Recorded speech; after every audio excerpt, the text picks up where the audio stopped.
गोविन्दाय नमो नमः। श्रीकृष्णाय नमो नमः। नारायणाय नमोस्तुते।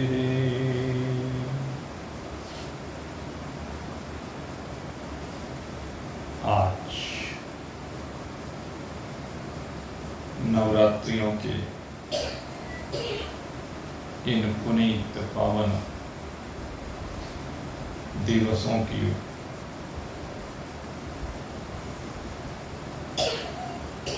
आप सभी अपने हृदय में मां भगवती की उपासना से संयुक्त होकर काल रात्रि को अपने जीवन से दूर करने के लिए, कालजयी होने के लिए प्रयासरत है।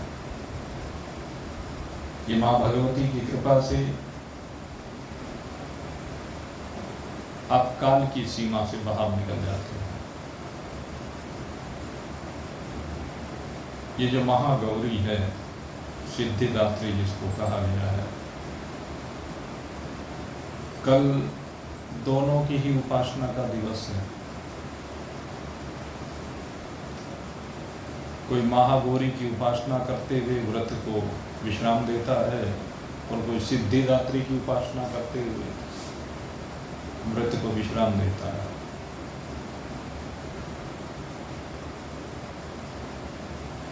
व्रत क्या है? एक संयम है, और वो संयम जो जन्म और मृत्यु के चक्र से बाहर करने वाला है। आज भगवान हमारे सन्मुख वहीं से चर्चा को प्रारंभ कर रहे हैं। और कौन है जो इस सीमा से बाहर निकल सकता है? भगवान कहते हैं, अहमेवाक्षः कालो धाताहं विश्वतो मुखम्। भगवान कह रहे हैं कि मैं कौन हूं? कहते हैं अहमेव अक्षः काल। काल को भी भगवान ने अक्ष कह दिया। जहां तक हम काल की बात करें तो काल हम जब चिंतन करते हैं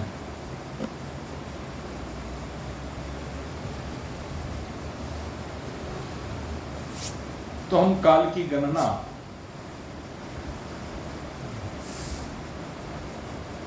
अगर देखें करके तो कहीं से प्रारंभ कर लीजिए, अक्षय हो जाने वाला है।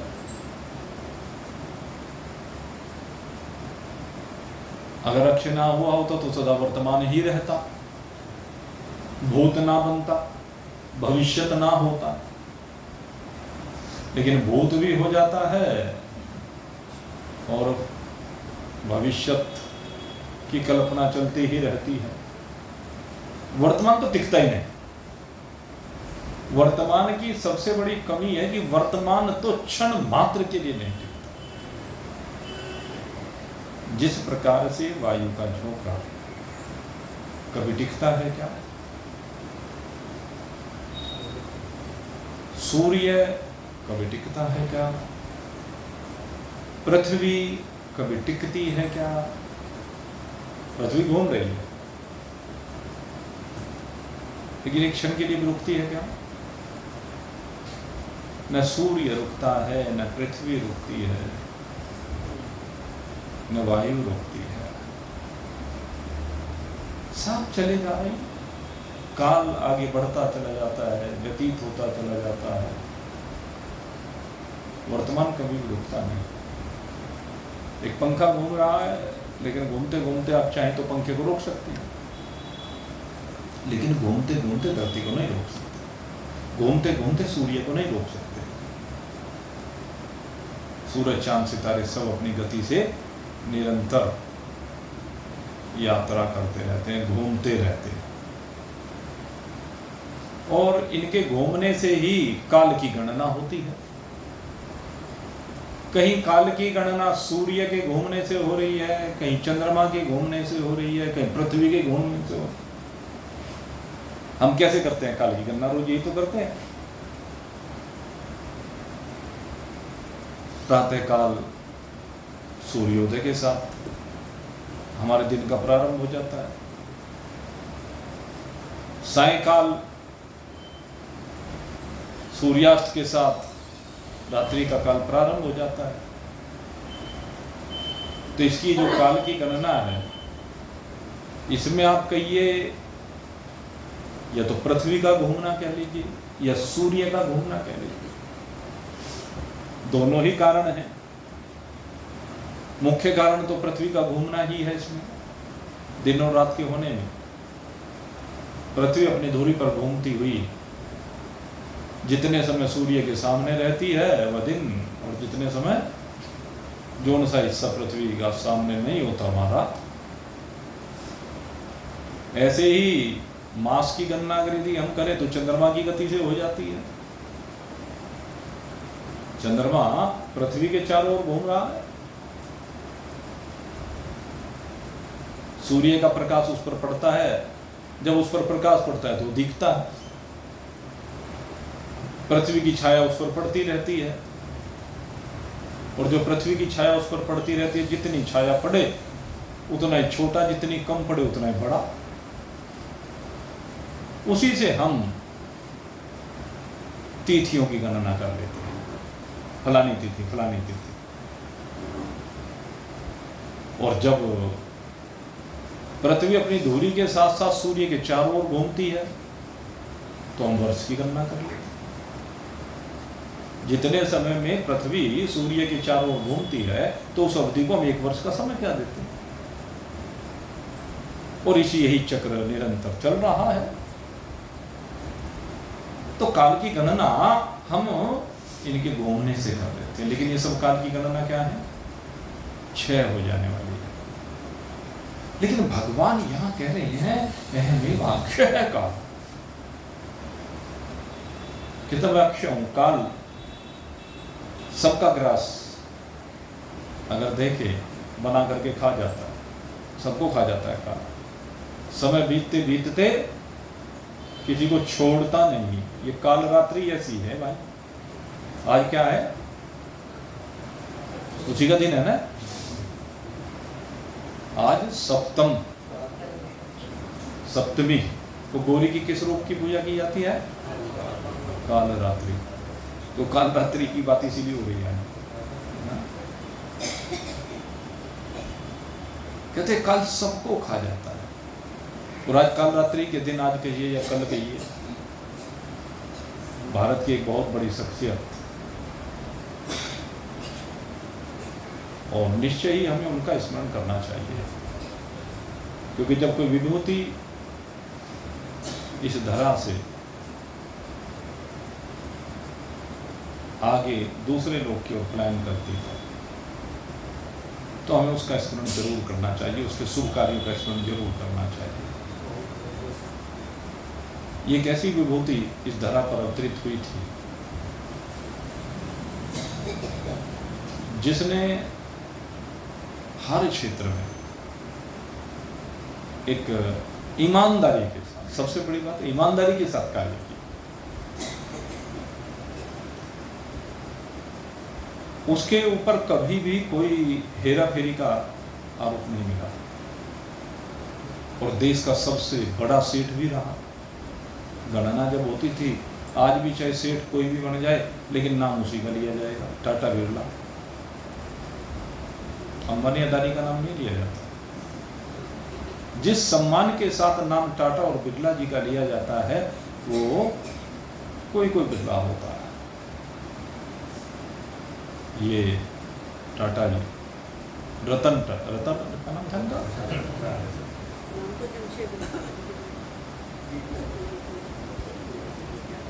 रतन टाटा।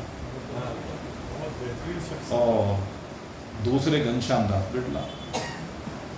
ये दो विभूति ऐसी रही है हमारे देश में जिन्होंने, एक ने धर्म के क्षेत्र में कार्य किया है और एक ने समाज सेवा के क्षेत्र में कार्य किया है। बिरला जी धर्म के क्षेत्र में कार्य किया करते थे। एक दिव्य मंदिर हमें उन्होंने प्रदान किया। बहुत से लोग कहते हैं जी इतने मंदिर बनाने से फायदा क्या है। अरे मेरे मित्रों, मंदिर ही वो जगह है जहां से शुभ कार्य करने की प्रेरणा मिलती है। पहले तो स्थान मंदिर ही हुआ करता था, अब तो और बहुत से स्थान बढ़ने लगे लोग। नहीं तो पहले तो जो भी धार्मिक चर्चा हुआ करती थी सब मंदिरों में हुआ करती थी। संतों का मिलन मंदिरों में हुआ करता था, संतों का आवास मंदिरों में हुआ करता था। भक्त रोज मंदिर जाया करते थे। तो घनश्याम दास बिरला जी ने उस परंपरा को आगे बढ़ाया और हमें भी उनसे प्रेरणा मिली। इसलिए यथासंभव जहां भी भगवान निमित्त बनाता है तो उसी क्षेत्र में कार्य करने का सदा मन रहा और अब तक इस शरीर के माध्यम से उसी क्षेत्र में जो भी कार्य हुआ है वो सब उसी क्षेत्र में हुआ।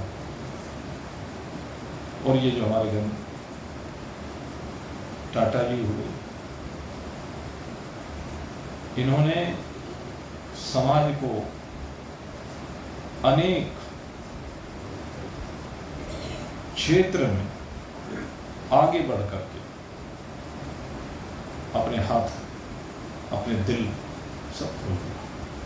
कोरोना जैसी आपदा आई और कोरोना जैसी आपदा में 500 करोड़ रुपए एक दिन निकाल के दे दिए। ये रतन टाटा जी की विशेषता।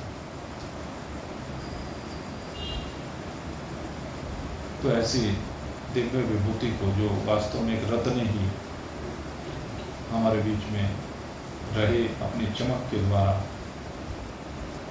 इस भारतवर्ष को ही नहीं संपूर्ण विश्व को प्रकाशित किया। और भाई एक चीज और है, जो भी वस्तु बनाई वो टाटा की तो टाटा की है। वो टाटा का नाम बड़ा प्रसिद्ध। टाटा का जो भी माल बनता है अगर यदि आप देखेंगे वो सबसे सॉलिड होता है। हर चीज टाटा की जो भी है वो सॉलिड है, मजबूत है।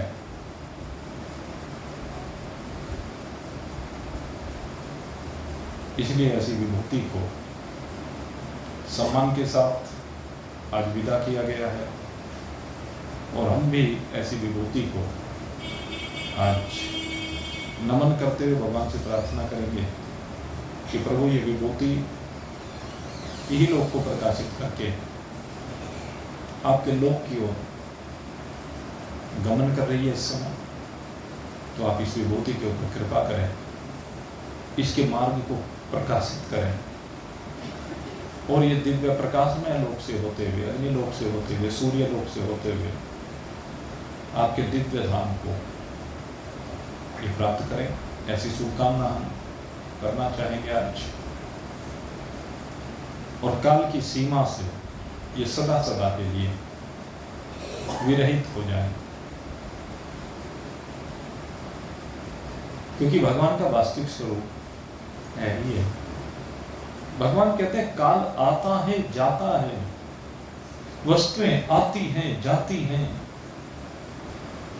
कहते काल की सीमा में बंद करके जीव यहां ही चले गए, लेकिन परमात्मा में काल है ही नहीं। ये जो काल है ये अनित्य है, क्षणभंगुर है, विनाशी है। लेकिन परमात्मा में काल अक्षय है। अक्षय क्यों है? का विषय है। परमात्मा में अगर हम काल की बात करें तो अक्षय काल है। अक्षय काल क्यों कहा? जो अक्षय ना हो, कभी घटे ना, कभी बढ़े ना। कहते परमात्मा में जब जगत नहीं है तब काल की गणना किससे होती है? इस सूर्य से, चंद्रमा से और पृथ्वी से तो नहीं हो सकती है। काल की गणना पृथ्वी, सूर्य और चंद्रमा से तो तब तक होती है जब तक इनका अस्तित्व है। लेकिन जब इनका अस्तित्व ही ना रहे, क्योंकि सूर्य भी लय को प्राप्त हो जाएगा, चंद्रमा भी लय को प्राप्त हो जाते हैं, पृथ्वी भी लय को प्राप्त हो जाती है। अगर लय को प्राप्त ना हुई होती तो समुद्र में से कैसे निकाल के लाते?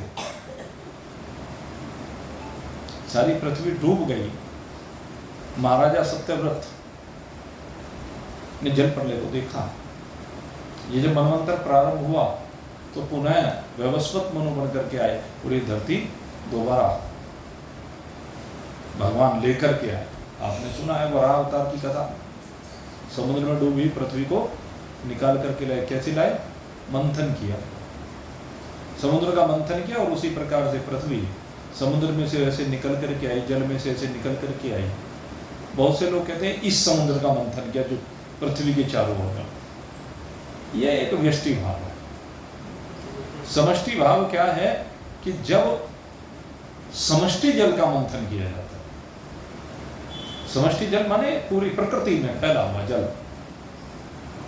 हमें तो केवल यही समुद्र दिख रहा है, यही नदी नाले दिखाई दे रहे हैं, झरने दिखाई दे रहे हैं, सरोवर दिखाई दे रहे हैं, जलाशय दिखाई दे रहे हैं। लेकिन जो इस धरती के ऊपर ये हमारा वायुमंडल है, इसमें भी सारे जल विराजमान है और इसी में नहीं न जाने कहां तक। तो जब जब भी भगवान आवश्यकता महसूस करते हैं उसी समय इस जल का दोहन करते हैं, मंथन करते हैं, और जल का मंथन करके जहां भी मंथन कर देते हैं वहीं उसी मंथन से जैसे दही में से माखन ऊपर आकर के तैरने लगता है, ऐसे ही ये पृथ्वी भी ऊपर आकर के तैरने लगती है इस समष्टि जल में से। हम केवल इस समुद्र को मत समझें। ये समुद्र तो अगर देखा जाए तो इसी जल, इसी पृथ्वी का हिस्सा है। हम समष्टि समुद्र की बात करते हैं, समष्टि जल की बात करते हैं। उसका भगवान ने मंथन किया, पृथ्वी का अभ्युदय हुआ। और जब क्षीर सागर का मंथन हुआ, एक क्षीर सागर है,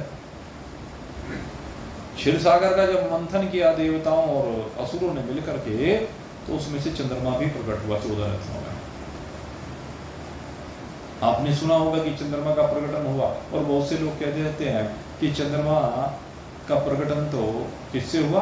अत्रि ऋषि की धर्मपत्नी अनुसुईया, ब्रह्मा जी के अंश से उनको कौन सा पुत्र मिला? चंद्रमा मिला। तो दोनों घटनाएं सत्य हैं, ये दोनों ही घटनाएं सत्य हैं। एक दूसरे मनवंतर की, एक दूसरे मनवंतर की, एक अलग कल्प की घटना, एक दूसरे कल्प की घटना। एक कल्प में अनुसुईया जी के यहाँ चंद्रदेव का प्रकटन हुआ और एक कल्प में समुद्र मंथन से प्रकटन हुआ। तो इससे क्या पता चलता है कि चंद्रमा भी भिन्न भिन्न हुए हैं। और आपको बता दें, चंद्रमा तो पता नहीं कितने हैं। ये हमारी जो पृथ्वी है, इस पृथ्वी का तो एक ही चंद्रमा है। अगर यदि आप अन्य ग्रहों की बात करें, अन्य धरतियों की बात करें, उस पर कई कई चंद्रमा है। मंगल ग्रह की, शुक्र ग्रह की, बृहस्पति ग्रह की, इनकी बात करें तो इनके भी चंद्रमा है और कई कई चंद्रमा है। बृहस्पति के 32 चंद्रमा। सबसे बड़ा हमारा जो ग्रह है सूर्य के बाद नंबर अगर किसी का आता है तो बृहस्पति देव का आता है, क्योंकि गुरु जी है। गुरु सबसे बड़ा होता है, गुरु का प्रतीक। 32 चंद्रमा है उसके बता दें, तो चिंतन करके देखो। तो इससे क्या सिद्ध होता है? चंद्रमा बनते रहते हैं, बिगड़ते रहते हैं। और दूसरे अंग में सूर्य की अगर बात करूं, हमारी कुछ पृथ्वियों के ये सूर्य नारायण है। और अगर यदि हम पूरे सौरमंडल में देखें, आकाशगंगा में देखें, तो एक ही आकाशगंगा में कई सूर्य हैं। जो हमारी आकाशगंगा है, इसमें कई सौरमंडल, इसमें इस सौरमंडल में, इस हमारे वाले ब्रह्मांड में कह लीजिए या इस हमारे यूनिवर्स में कह लीजिए, इसमें तो एक सूर्य है। लेकिन हमारी जो आकाशगंगा है, जिसमें ऐसी ऐसी न जाने कितनी पृथ्वियाँ, तो 12 सूर्यों की गणना उसमें हो चुकी है। और अगर यदि पूरे सौरमंडल की बात करें तो भाई कोई गिनती नहीं कर सकता, अनंत है। इससे क्या सिद्ध होता है? सूर्य भी भाई बनते रहते हैं और बिगड़ते रहते हैं। इसलिए भगवान कहते हैं कि काल की गणना आप सूर्य से कर रहे हैं, चंद्रमा से कर रहे हैं, पृथ्वी से कर रहे हैं, लेकिन कहते हैं ये सब आते रहते हैं और जाते रहते हैं, सब अनित्य हैं, ये सब विनाशी है। और मैं इन सब के बनने से पहले भी, इन सब के बनने के बाद भी हूं, इनके रहते हुए भी हूं, मिट जाने के बाद भी हूं। मैं सदा रहता हूं, मुझ में आते रहते जाते रहते हैं। सब काल के ग्रास बन जाते हैं, लेकिन मैं अक्षय हूं। और एक बात और कि मैं सदा एक जैसा रहता हूं। सूर्य सदा एक जैसा नहीं रहता, चंद्रमा सदा एक जैसा नहीं रहता, पृथ्वी सदा एक जैसी नहीं रहती, पहाड़ पर्वत नदी नाले समुद्र एक जैसे नहीं रहते, सब परिवर्तित हो जाते हैं, लेकिन परमात्मा सदा एक जैसा रहता है। कहते मैं एक रस हूं, ज्यों का त्यों। जैसे आप बचपन को देखने वाले, जवानी को देखने वाले, बुढ़ापे को देखने वाले, आप वो एक ही तत्व है। आप ही ने बचपन को देखा, आपने जवानी को देखा, आपने बुढ़ापे को देखा। अवस्थाएं बदल गई, आप नहीं बदले। इसी प्रकार से ये आत्मा, ये परमात्मा कभी ना बदलने वाला है। भगवान कहते हैं धाता हम विश्वतो मुखः, कहते मैं ही सारे जगत के पालन का कारण हूं, सबको धारण भी करता हूं, धाता हूं। मैं इस सबको धारण करने वाला भी हूं और इस सब का पालन करने वाला भी हूं। सब जो भी कुछ है वो सब का सब बारंबार न जाने कितनी बार मेरे में बनता है, बिगड़ता है, नष्ट हो जाता है। मृत्यु सर्वहरश्चाहम् उद्भवश्च भविष्यताम् कीर्तिः श्रीर्वाक् च नारिणाम् स्मृतिर्मेधा धृतिः क्षमा। भगवान कहते हैं कि जो मृत्यु है, कहते हैं इसकी एक विशेषता है, कहते हैं सब कुछ का सर्वहरत, सबका हरण कर लेती। इस धरती पर जो भी कुछ है, जिस ब्रह्मांड में जो भी कुछ है, सबका हरण कर लेती है, अर्थात सबको खा पी जाती है, किसी को नहीं छोड़ती भाई। ये किसी भी शरीर को नहीं छोड़ती, ऐसी है मृत्यु। आज तक जो भी कुछ यहां पर बना है सबको खा गई, किसी को छोड़ा क्या? जरा देख लो अपने बड़ों को, किसी को छोड़ा हो? आपके बड़ों ने जो मकान, दुकान, फैक्ट्री जो भी बनाए उनको छोड़ा हो? छोड़ा गया किसी को? ये मृत्यु सबको खा जाती है। कहते हैं भविष्य में भी जो भी कुछ होने वाला है उस सबको भी खा जाएगी। पहले को खा लिया, जो अब है उसको खाने के लिए तैयार बैठी हुई है, जो भविष्य में होगा उसे भी खा जाएगी। मृत्यु सर्वहरश्च, कहते ये भी मेरी विभूति है। भगवान इस काल को, इस मृत्यु को भी अपनी विभूति बता रहे हैं। कहते हैं भाई विभूति क्यों बता रहे हो भगवान?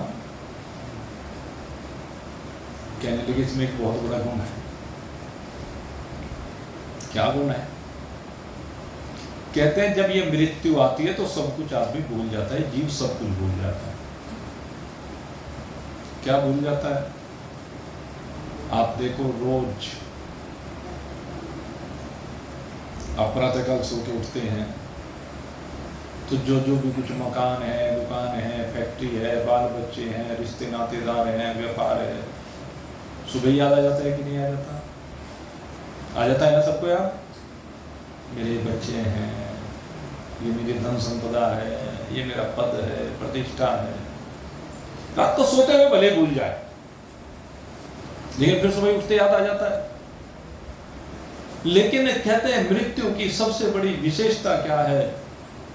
कहते हैं याद आने पर फिर से परेशान करने लगती है, फिर से चिपक जाती है, फिर से दुख देती है।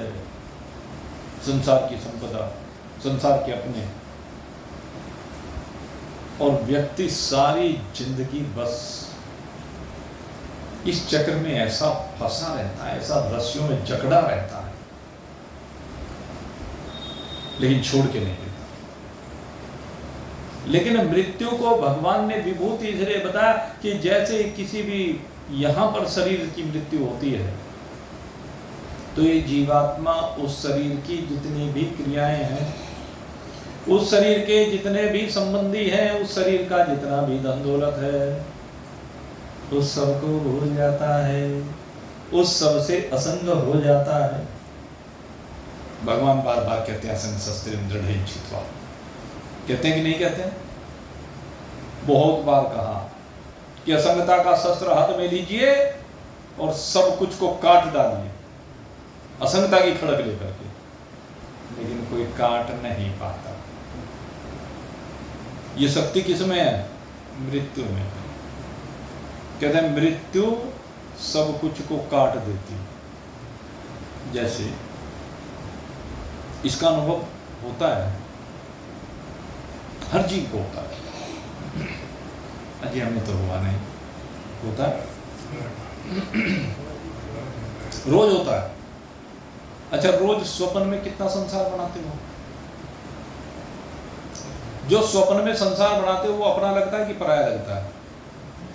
स्वप्न के पदार्थ स्वप्न की अवस्था में, आप बाद में नहीं, पहले स्वप्न के समय में, स्वप्न के समय में अपने लगते हैं, माँ बाप अपने लगते हैं, बाल बच्चे अपने लगते हैं, मकान दुकान फैक्ट्री अपनी लगती है, सब कुछ अपना लगता है। उससे पूरा अटैचमेंट होता है, उससे पूरे चिपके होते हैं। सुख दुख, जय पराजय, मान अपमान, सब कुछ उसमें होता है कि नहीं होता? और जाके हानि ना लाभ कछु, तिमी प्रपंच जिए जा। यही है प्रपंच। ये प्रपंच यही है कि जागे हानि न लाभ कछु।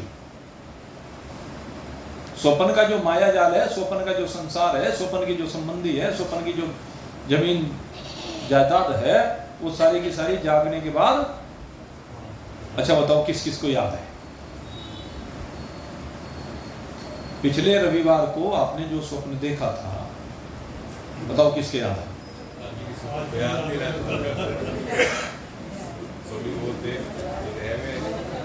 केवल रविवार की बात कर रहा हूं, 3 दिन पहले की। 3 दिन पहले का आपको याद नहीं है? चलो रात ही जो देखा था वो, एक रात का याद नहीं है, जो खास स्वप्न दिखाई दे वो याद है, सब याद है। वो भी स्वप्न नहीं दिखता। वो भी मैं आपको बताऊं क्या होता है कि कभी कभी घमेर की अवस्था कही जाती है, जिसमें जागृत के साथ संबंध जुड़ा रहता है। उसमें संस्कारों का ऐसा उदय होता है, व्यक्ति न सोता हुआ, मतलब न स्वप्न में होता है न जागृत में होता है। वो जो उस समय की घटनाएं हुए हैं वो कुछ समय तक कभी कभी स्मरण रह जाती है, लेकिन जो प्योर स्वप्न होता है वो कोई एक अपवाद, कभी चलो कभी कुछ देखा, वो एक अलग बात है। तो और वो कई बार घटनाएं सत्य भी बहुत होती हैं, हमने देखी है। हमने तो स्वप्न में किसी जगह विशेष की यात्रा की और जहाँ इस शरीर के रहते हुए तो गए नहीं, और फिर मन में इच्छा होगी भाई जाके देखना चाहिए, तो हम देख का ही तो जो का तो वही। ऐसा कई बार हुआ। 2 घटनाएं तो मेरे खूब पक्की याद हैं, आज भी याद है, और ऐसी सबके होती है, तो वो कभी कभी स्मृति कोई निकल आती है। लेकिन मृत्यु ऐसी चीज है बस जागृत को एक स्वप्न के रूप में बदल देती है। जैसे स्वप्न से जागने के बाद आपको कुछ याद नहीं रहता, ऐसे मृत्यु आने के बाद फिर जब जागते हैं तो पिछले जीवन का कुछ भी याद नहीं होता। कोई अपवाद एक आध किसी के साथ हो जाए वो एक अलग बात है। तो इस मृत्यु की सबसे बड़ी विशेषता क्या होती है कि पिछले कूड़े कचरे को सबको जला के भस्म कर देती है। चिता की अग्नि पर जैसे रखा जाता है ये शरीर, तो शरीर के सारे संबंधी जल के भस्म हो जाते हैं, शरीर की सारी जायदाद जल के भस्म हो जाती है। उसके लिए बहुत अच्छा पिछला याद है। अगर पिछला याद रह जाए तो बड़ी गड़बड़ हो जाए, पोता बाबा बन जाए, पोती दादी बन जाए, नानी बन जाए, आकर के हुक्म चलाए है। तो मेरा पोता आज मेरे पे हुक्म चलाता है, मैं तेरा दादा हूं, एक छोटा सा 2 साल का बालक है।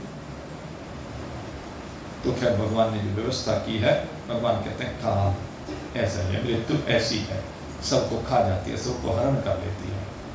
कहते सारी टेंशन खत्म, इस जन्म की सारी टेंशन मृत्यु के साथ खत्म। अगला जो शरीर मिलता है उसमें पिछले शरीर की टेंशन नहीं रहती। जैसे नया जो स्वप्न आता है उसमें पिछले स्वप्न की टेंशन नहीं होती, वो नया हो जाता है संसार। ये सबसे बड़ी इसकी विशेषता है। नहीं तो भाई मनुष्य की चिंताओं का, मनुष्य के मोहों का, मनुष्य के कुटुंब का, उसकी संपत्ति का, भाई उसका विनाश तो बहुत मुश्किल है। वो कैसे निपटे? तो भगवान ने इसलिए मृत्यु रूपी विभूति तैयार की। अपनी मृत्यु रूपी शक्ति भगवान ने हमें प्रदान की और कहते हैं इससे तेरी सारी टेंशन खत्म। आगे से नई टेंशन जोड़ेगा वो अलग बात, क्योंकि फिर शरीर मिलता है, फिर से रिश्ते नातेदार जुड़ जाते हैं, फिर से समाज, फिर से संसार, फिर से संसार की पदा, फिर उनका संग, फिर उनसे चिपकाओ, लगाओ। इसलिए भगवान कहते हैं ये भी मेरी विभूति है। भगवान हर चीज को अपनी विभूति बताते हैं, क्योंकि कण कण में वही व्याप्त है। कहते जो भी भविष्य में उत्पन्न होने वाला है, वर्तमान में है, भूतकाल में हो चुका है, वो सारी की सारी मेरी विभूतियां रही है। और अब विभूतियों में आज भगवान 7 विभूतियों का अवतरण करते हैं। और ये 7 विभूतियां बड़ी दिव्य विभूतियां हैं। वास्तव में इस शरीर के रहते रहते इन विभूतियों का अर्जन होना चाहिए। और जिनके अंदर ये 7 विभूतियां हैं, कहते मां भगवती की कृपा उसके ऊपर है। अब ये 7 विभूतियां भगवान अपनी बता रहे हैं, या कह लीजिए भगवान की 7 शक्तियां भी हैं, या कह लीजिए भगवान के 7 गुण भी हैं। कीर्ति श्रीर्वाक च नारीणाम् स्मृतिर्मेधा धृति क्षमा। वैसे तो स्त्री रूपा है, भगवान की जितनी भी शक्तियां हैं वो सब स्त्री रूपा ही कही गई। स्त्री भगवान की शक्ति है। क्या कहा? या देवी सर्वभूतेषु विद्यारूपेण संस्थिता। ये विद्या सरस्वती के रूप में भगवान की शक्ति है। या देवी सर्वभूतेषु द्रव्य रूपेण संस्थिता। द्रव्य माने ये संपदा, मां लक्ष्मी का रूप।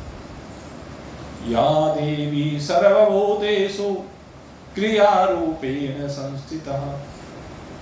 ये भगवान की सबसे बड़ी शक्ति कहूंगा शरीर के दृष्टिकोण से, क्योंकि शरीर में जितनी भी क्रियाएं होती हैं, जिसके कारण से वो क्रिया होती है, वो मां गौरी है। मां गौरी क्रिया रूपनी शक्ति है, जो आपके अंग प्रत्यंग को गति प्रदान करती, अंग प्रत्यंग में विराजमान होकर के इनमें शक्ति प्रदान करती है, इनसे विभिन्न क्रियाओं को कराती है। आंखों में विराजमान होकर के देखने का कार्य कराती है, कानों में विराजमान होकर सुनने का कार्य कराती है, नासिका में विराजमान होकर के सूंघने का कार्य कराती है, रसना में विराजमान होकर के हर पदार्थ के रस को बतलाती है। ये वो दिव्य विभूति है, इसलिए इसको मैं बहुत दिव्य मानता हूँ। क्रिया इसी से होती है। और इसके बाद चौथी विभूति भगवान की जो विशेष रूप से बताई गई, चौथी शक्ति जो बताई गई, या देवी सर्वभूतेषु तेजो रूपेण संस्थिता। अब कहते हैं सबके अंदर एक तेज, ये तेज मां गायत्री और सावित्री दोनों को एक मान लीजिए या भिन्न करके अलग अलग माने तो भी, ये ब्रह्मदेव की जो शक्ति है, इससे क्या आता है? तेज मिलता है। मां भगवती जो तेज रूप में सबके अंदर विराजमान है, गायत्री सावित्री, और जो सबसे श्रेष्ठ शक्ति है, जिसके बगैर कुछ नहीं, या देवी सर्वभूतेषु प्राण रूपेण संस्थिता नमस्तस्यै नमस्तस्यै नमस्तस्यै नमो नमः। ये पांचवी जो शक्ति है, ये कौन है? ये मां राधी की रानी है। ये मां राधी की रानी जो भगवान की अभिन्न शक्ति है। इसी शक्ति के बारे में भगवान ने कहा, मृत्यु प्राण। राधी की रानी क्या है? कहते हैं सारे जगत का प्राण है। ये संजीवनी शक्ति जो है वो मां राधी की रानी है। सबको जो संजीवनी शक्ति मिल रही है, जिसके द्वारा आगे बाकी सब कुछ होगा। चाहे आप विद्या की बात करो, तेज की बात करो, क्रिया की बात करो, द्रव्य की बात करो, अगर प्राणों का संचरण है तो सब कुछ है, अगर प्राणों का संचरण नहीं है तो कुछ भी नहीं। तो ये पांचों शक्ति भगवान की विशिष्ट शक्तियां, वैसे तो अन्यत्र बहुत सी शक्तियों का वर्णन किया गया, और अब यहां पर 7 सद्गुण अब बताए जा रहे हैं। और ये कहने को तो स्त्री रूपा है, लेकिन है सबके अंदर। इससे क्या सिद्ध होता है? शरीर भले पुरुष का मिला हो, लेकिन उसके अंदर भी ये शक्ति विराजमान है, स्त्री रूपा शक्ति विराजमान है। क्यों? क्योंकि भगवान का स्वरूप कैसा है? कहते हैं अर्धनारीश्वर स्वरूप है भगवान भोलेनाथ। अर्धनारीश्वर स्वरूप यानी स्त्री कौन है? कहते हैं भगवान की शक्ति है, जो सबके अंदर विराजमान होकर के रहती है। और सबसे पहली शक्ति के रूप में भगवान कहते हैं ये श्री, कीर्ति, स्मृति, मेधा, धृति, क्षमा, ये जो है वाक, ये 7 शक्तियां। इन 7 शक्तियों में से 5 तो प्रजापति दक्ष की कन्या के रूप में मानी जाती हैं, और 2 ब्रह्मा जी की कन्या के रूप में मानी जाती है। कीर्ति, स्मृति, मेधा, धृति और क्षमा, ये 5 ब्रह्मा जी की कन्या है। सिरी जो है वो भृगु ऋषि की कन्या है, और वाक जो है ब्रह्मा जी की कन्या मानी जाती है। तो 7 ये शक्ति। अब इन 7 को यहां पर थोड़ा थोड़ा सा बताते भी चलो। कहते हैं सबसे पहले कीर्ति की बात की जाती है।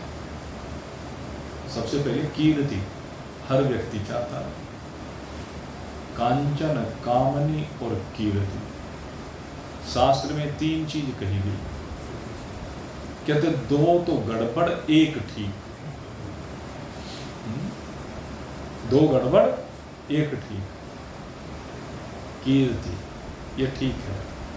कीर्ति माने प्रतिष्ठा। संसार में प्रतिष्ठा तो हो, लेकिन किस चीज को लेकर हो? किस चीज को लेकर होनी चाहिए? सद्गुणों को लेकर होनी चाहिए। अगर सद्गुणों को लेकर के आपकी प्रतिष्ठा है, आपकी प्रसिद्धि है, तो ये कीर्ति कहलाती है। और नहीं तो भाई प्रतिष्ठा तो गुंडों की, बदमाशों की भी हो जाती है। प्रतिष्ठा तो उनकी भी हो जाती है, आतंकवादियों की भी हो जाती है। उनसे पूछ के देखो, बड़े बड़े आतंकवादी और उनकी प्रतिष्ठा, जरा जाओ थोड़े से आगे ऊपर उठ करके, जिनको हम आतंकवादी कहते हैं, उन जगह पर जाओ तो क्या होगा? पूछते हैं। अभी एक आतंकवादी गया ना पाकिस्तान में, और उस आतंकवादी को वहां कितना सम्मान मिला, तो प्रतिष्ठा हो गई नहीं उसकी? हो गई। मेरे मित्रों, प्रतिष्ठा हो तो सद्गुणों से हो। कोई महान पुरुष अगर कहीं पर जाता है, उसकी जो प्रतिष्ठा होती है कि राजा भी उसके चरणों में अपना मस्तक नवा लेता है। वशिष्ठ जी की जो प्रतिष्ठा है वो उनके सद्गुणों से है। विश्वामित्र जी की जो प्रतिष्ठा है वो उनके सद्गुणों से है। भगवान श्री राम भले ही मनुष्य के रूप में अवतरित हुए, तो मनुष्य के रूप में उनकी प्रतिष्ठा कब हुई? जब सद्गुणों का खजाना हमने उनमें देखा, तभी तो प्रतिष्ठा हुई। तो श्री का मतलब प्रतिष्ठा है, और कीर्ति का मतलब। दूसरे श्री की अगर हम बात करें, श्री माने ऐश्वर्य। दो प्रकार का ऐश्वर्य हमारे पास हुआ करता है। एक जड़ ऐश्वर्य है, एक जंगम ऐश्वर्य है। जड़ ऐश्वर्य से तात्पर्य क्या है? जैसे मान लीजिए बड़ी कोठी बंगले हैं, बड़ी बड़ी फैक्ट्रियां हैं, बहुत सा धन है तिजोरी में भरा हुआ, तो ये तो जड़ ऐश्वर्य है। एक जंगम ऐश्वर्य होता है। पहले जंगम ऐश्वर्य किसको कहते थे? कि इसके यहाँ इतनी गायें हैं, इतने घोड़े हैं, इतने बैल हैं, इतने ऊंट हैं, इत्यादि इत्यादि वाहन। हालांकि जंगम भी अब जड़ में शामिल हो गया। इसके यहाँ फलानी इतनी गाड़ियां हैं, अब वो गाड़ियों में बदल गए वाहन, तो इसको जंगम ऐश्वर्य है। लेकिन वो जंगम ऐश्वर्य जड़ ऐश्वर्य में परिवर्तित हो गया, इसको श्री कहते हैं। दूसरे वाक की बात की, वाक माने क्या? तो वाणी के अंदर अगर यदि एक शक्ति है जिसको कहते हैं मेधा। मेधा माने धारण करने की शक्ति, ज्ञान को ग्रहण करने की शक्ति। और एक प्रज्ञा कहा जाता है। प्रज्ञा माने प्रयोग करने की शक्ति। एक ग्रहण करने की शक्ति है और एक प्रयोग करने की शक्ति है, तो ये वाक कहलाती है। ये भी भगवती का स्वरूप है, भगवान की विभूति है। और एक कहा इसके बाद स्मृतिर्मेधा। स्मृति, स्मृति माने जो पहले घटनाएं हो चुकी हैं, पहले बातें हो चुकी हैं, उनका याद आ जाना। जैसे हमारे जितने वकील लोग होते हैं, उनकी स्मृति बड़ी तेज होती है, और उनका प्रोफेशन है कह लीजिए। अगर याद नहीं रखेंगे, वही भूल गए, तो फिर जज के सामने जब बहस चलेगी तो क्या करेंगे? ऐसे घरों में भी हमने देखा भाई, बहुत लोगों की स्मृति ऐसी होती है कि बचपन की घटनाएं और विशेष रूप से लड़ाई झगड़े की घटनाएं बहुत याद रहती। फलाने ने फलाने समय पे फलाने स्थिति में मुझे ये कहा, मेरे साथ ये किया। एक हमारे जैसे है जिसको कुछ याद ही नहीं रहता, या तो सब भूल जाते हैं, किसने क्या कहा हमें कुछ पता नहीं है। तो ये स्मृति की बात है। हमारी स्मृति तो भाई ऐसी हो रही है। तो जिसकी स्मृति यानी ये जो पुरानी याद, और पांचवी शक्ति बताई है मेधा, तो बताई थी मैंने आपको। स्मृति के साथ मेधा तो होगी। इसके बाद धृति ही क्षमा। इसके बाद भगवान कहते हैं धृति। ये बड़ी बढ़िया चीज है भाई, धृति। अगर यदि किसी के अंदर ये गुण आ जाए ना, कहते कुछ ही हो, सब कुछ को धारण करने की शक्ति, कभी विचलित ना हो, अनुकूलता आए प्रतिकूलता आए, लाभ आए हानि जय पराजय मान अपमान कुछ भी परिस्थिति आए, लेकिन बिल्कुल स्थिर खड़ा रहे, तो इसी को कहते हैं धृति शक्ति। और फिर कहा क्षमा, ये सातवीं शक्ति भगवान ने, सातवीं विभूति अपनी बताई। और क्षमा का अर्थ यह है, चाहे किसी ने बिना किसी अपराध के कुछ भी कर दिया हो हमारे साथ, और अपने में शक्ति सामर्थ्य हो, ये ध्यान करने, हमारा कितना ही अहित कर दिया, कुछ भी कर लिया हमारे साथ, और हमारी उसका विरोध करने की सामर्थ्य भी है, दंड देने की सामर्थ्य भी है, और उसके बाद हम कुछ ना करें, ये क्षमा करता है। और ये संतों का सबसे बड़ा गुण होता है कि संत न छोड़ है संत ही, कोटिक मिले असंत। संत अपनी संतता को कभी नहीं छोड़ता, और यही क्षमा कहलाती है। चाहे कितने ही दुष्ट मिल जाएं, पापी मिल जाएं, संसार की बात अलग है। संसार में राजा को अपराधी को दंड देना ही होगा, उसे क्षमा करने का विधान नहीं है, लेकिन संत को किसी को दंड देने का विधान नहीं किया शास्त्र में। इसलिए भगवान को संत सबसे अधिक प्यारे हैं। भगवान इसलिए बार बार कहते हैं कि संत मुझे सबसे प्यारे लगते हैं, ये मेरी ही विभूति है, ये मेरा ही स्वरूप है। तो इस प्रकार से 7 शक्तियाँ आज भगवान ने विभूति के रूप में बताई, और इसके बाद जो अन्य विभूति आगे भगवान बताने जा रहे हैं, उनकी चर्चा अब भाई कुछ रुक करके करेंगे। कल आप सब लोग अष्टमी और नवमी का पर्व धूमधाम के साथ मनाएं, माँ भगवती की कृपा आप सबके ऊपर बरसे। और परसों अपने अंदर बैठे हुए दुर्गुणों या रावण जिसको हम कहते हैं, उसको जलाकर भस्म करने का दिन है। दशहरे का पर्व परसों और कल, ये 3 पर्व हैं, दुर्गाष्टमी, महानवमी और दशहरा। इन पर भगवान श्री राम को नमन करते हुए, माँ भगवती के चरणों में कोटि से प्रणाम करते हुए हम सभी के लिए हृदय से बहुत बहुत शुभकामना अर्पित करते हैं। भगवान ये पर्व आपके जीवन में सत्य को प्रतिष्ठित कराए, आप मृत्यु के मुख से बाहर निकले, अमरता को प्राप्त करें। इन्हीं शुभ भावनाओं के साथ आप इन पर्व को बहुत हंसी खुशी मनाइए और शुभकामनाओं को स्वीकार कीजिए। रविवार को 1-2 मीटिंग है यहाँ पर, और सोमवार को फिर सत्संग के लिए उपस्थित होंगे। और साथ साथ मैं एक निवेदन आपसे करता चलूँ भाई, अब क्योंकि हमारे कार्यक्रम में जो मंदिर की प्रतिष्ठा का है वो समय कम रह गया है, और उसकी वजह से बार बार कभी कुछ काम पड़ता है, कभी कुछ काम पड़ता है, बहुत व्यस्तता रहेगी।